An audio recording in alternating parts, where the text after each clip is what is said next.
Vendeva, le podcast. Xavier, tu es directeur de course sur la Vendeva. Tu as d'ailleurs eu la chance de participer à la création de l'épreuve en 2010. Qu'est-ce qui différencie le VA des autres disciplines nautiques ? La particularité, moi qui étais compétiteur en voile, ce qui m'a le plus surpris sur ce support, c'est la combativité, c'est l'esprit d'équipe et c'est le partage au sein des rameurs. Ça veut dire qu'un VA, pour que ça marche bien en compétition, il faut une harmonie, il faut une cohésion de groupe, il faut ramer ensemble. Et on pourrait retrouver ces valeurs-là sur d'autres disciplines, mais c'est vraiment ce qui est prépondérant sur le VA.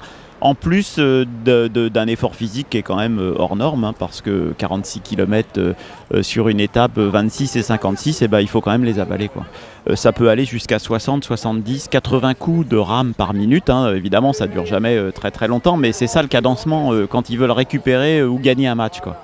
Alors la France est leader en Europe dans la pratique du VA. Fort de ce succès, vous avez lancé tout récemment l'Académie du VA. En quoi ça consiste ? Ah là, on en est fiers. C'est une première cette année en lien avec la Fédération française de canoë-kayak. On voulait absolument participer à notre niveau au développement du VA. Et pour développer le VA, il faut aussi former les entraîneurs, former les bénévoles dans les clubs. C'est ça l'Académie du VA.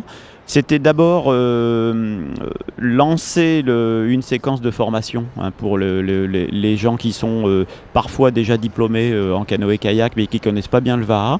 Donner l'envie à d'autres qui pratiquent le VA mais qui ne sont pas formés de devenir entraîneurs, justement avec l'ambition ultime, c'est transmettre l'esprit du VA, transmettre la partie technique et transmettre les valeurs. Et toi justement, comment tu vois l'avenir du VA en Europe et plus particulièrement en France métropolitaine ? Je pense et je suis convaincu que ça va continuer de se développer. Pourquoi je dis ça ? Parce que à travers cette première académie du VA qu'on vient de vivre, on avait 15 participants qui sont ressortis ravis, qui sont ressortis avec l'envie de transmettre, l'envie de faire découvrir, l'envie d'enseigner le VA. Donc pour ces raisons-là, je pense que c'est le début d'une aventure qui va grandir. Ensuite, on essaye sur la Vendeva aussi de développer le circuit pour les jeunes, notamment cette année avec un défi jeune qui nous regroupe 4 équipages de lycéens.